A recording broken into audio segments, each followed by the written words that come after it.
Le plus grand voyageur est celui qui a su faire une fois le tour de lui-même. C'est une citation de Confucius qui revient régulièrement dans le roman Tout le bleu du ciel, que je lisais durant la semaine du 4 au 10 mars 2024, lorsque j'étais dans les transports.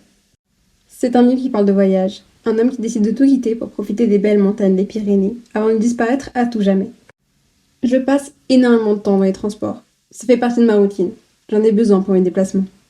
Lire m'aide à ne pas m'ennuyer, à me faire voyager et à oublier mon quotidien très routinier. Lorsque je n'ai plus de quoi lire, je me contente de poser ma tête contre la fenêtre et de réfléchir à ma vie. J'ai donc noté tous mes déplacements pendant une semaine.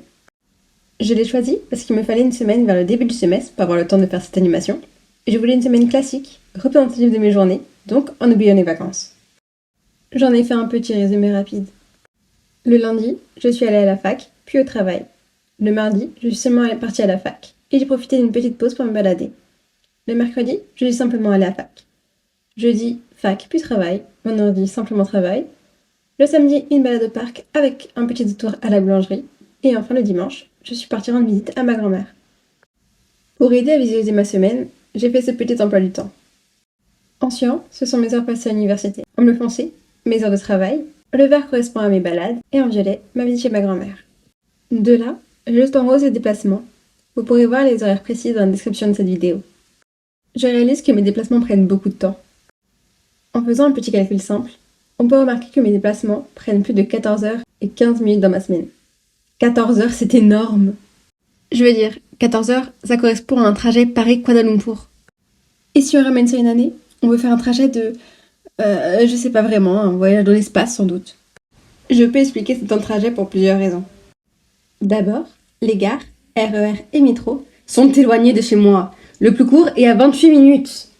Ensuite, l'un de mes plus gros problèmes est l'absence de transport. J'ai des bus qui s'arrêtent à 2 pas de chez moi et qui s'arrêtent devant les gares, mais il y a toujours des problèmes. Entre les bus qui passent toutes les heures, ceux qui ne passent pas, ce message est indiqué tous les jours depuis des années. Et certains ne passent pas même lorsqu'ils sont indiqués. Sont-ce des bus fantômes? Pourquoi disparaissent-ils? Que se passe-t-il? Là, je parle des bus, mais il y a aussi les métros qui ont toujours du retard, c'est épuisant à la longue. C'est dans ces moments que je suis heureuse d'avoir un livre à lire. Puis il y a des travaux partout, notamment à la gare de Noisy-le-Sec, où les travaux s'éternisent. À cause de ça, le bus du retour lorsque je rentre du travail ne passe pas, et ce depuis des années. Je suis obligée de prendre un autre transport, ici le tramway. Je suis tellement habituée à ces problèmes que je les compte même plus dans mes temps de trajet. Je dis que j'habite à 35 minutes de Clignancourt, parce que c'est vrai. À partir de la gare, je suis à 35 minutes. J'oublie le chemin de chez moi à la gare, qui est beaucoup trop aléatoire. En notant mes déplacements, j'ai remarqué qu'il y avait 5 lieux principaux que je vois de manière hebdomadaire. Le campus de Clignancourt, mon lieu de travail, ma maison bien sûr, le parc et l'appartement de ma grand-mère. J'ai des moyens de transport récurrents, la marche, le bus, le tramway, le métro, le RER et la voiture. Je constate que mes déplacements sont multimodaux. Ça rallonge certains de mes trajets, mais ce n'est pas très grave. Puis je ne peux pas faire autrement. Je n'ai pas le permis et je n'envisage toujours pas de le passer. Je rate peut-être quelque chose, mais ça m'évite pas mal d'autres problèmes. D'ailleurs, même sur place, j'ai tendance à me déplacer énormément d'une heure à l'autre. Je ne sais pas si ça compte comme un déplacement, mais je bouge beaucoup, à la fac par exemple. D'un étage à l'autre, d'une heure à l'autre, j'enchaîne les pas. Je n'ai pas pensé à chronométrer mes déplacements dans les escaliers. Un jour peut-être. À vrai dire, je ne sais pas si c'est plus que certains de mes camarades. Je pense que je suis plutôt dans la moyenne. Je ne me déplace pas énormément en dehors de la fac. Certaines personnes vont plus également faire les courses, sortir boire un verre, faire du shopping, ce genre de choses. On ne va pas se mentir, le temps de trajet est très décourageant. Je parlais de balade au parc tout à l'heure. Avec ma mère, on se force à sortir pour ne pas rester enfermé à la maison. Mais il n'y a pas grand-chose à faire à côté de chez nous.